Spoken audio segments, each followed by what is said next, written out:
কি হইছে? বসবা তো আগে, তারপর তো বলতেছি। বসমু না, আগে ক কি হইছে ক। আমি ওই গোলামের পুত্র সংসার করবো না। কে কি হইছে? আমি কি এবারে বান্দিদাসী? আমার কি বান্দিদাসী করে পাঠাইছো এবার দিতে? সমস্যাটা কি সেটা তো বলবি। আমার সংসারের ভিতরে আমি তো ভালো দেখে বিয়ে দিছি, ছেলে ভালো, ভালো ইনকাম করে।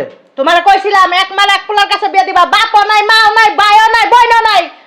তুমি কি করলা? জোর ফ্যামিলির ভিতর দিয়া দিলা বিয়া মাইয়াটারে। কি হলো? এই দাঁড়াও, দাঁড়াও। কি হইছে আব্বা? আমার মেয়েরে সবসময় তুমি ভালো রাখবা। তুমি কি বলছো? আমি আপনার মেয়েরে জীবন দিয়ে ভালোবাসি, আমি আমার জীবন দিয়ে হলো আপনার মেয়েরে ভালো রাখবো। এখন আমার মেয়েটা জ্বালাইতে থাকে। কে কি পাইছো? এই কি বলতেছে তোমার আব্বা আম্মা এগুলা? যা কইতেছে ঠিকই কইতাছে। এই এদিকে আয়।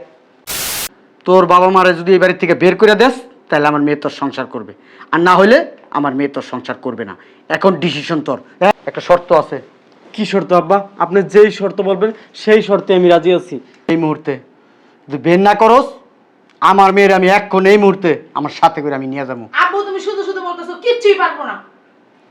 আব্বা আমি আমার বাপ মারে বের করে দিব। বের কর। তাও আপনি যেইটা বলেন আমি সেইটাই করতে রাজি। ঠিক আছে, ওকে, বের হও। শেষ। গায়ের দেশকে, গায়ের দেশকে আমার গায়ে হাত দিতেছ মানে বুঝলাম না। আবার জারি মারসকে। আপনার তো সাহস কম না? আমার সামনে আমার মেয়ের জামাইয়ের গায়ে হাত তুলেন আপনি।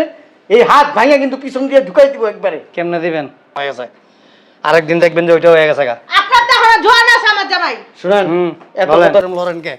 খারাইতে তো পারেন না, ভাইরন লেবার রাখতে পারেন না, লগে দুইটা করে কি? ওই দেখ, ধর ধর। এবারে এক মুহূর্ত থাকবো না। আয় আয়। আব্বা আপনার মেয়ে কোথায় যাবে? এই বাড়ি থেকে যদি যাই তা আমার বাপ মা যাইবো, ঠিক আছে? গায়ে আর একটা হাত তুলবা না। এই মুহূর্তে এই বাড়ি থেকে বের হয়ে যাবে, ঠিক আছে? কেন বাইরেইবো? হ্যাঁ কে বাইরেইবো? এই কথা কথা গায়ে হাত দেন কেন? লজ্জা শরম নেই? এবার অবশ্য করছে কে? অরাতে ওর গায়ে দিলাম।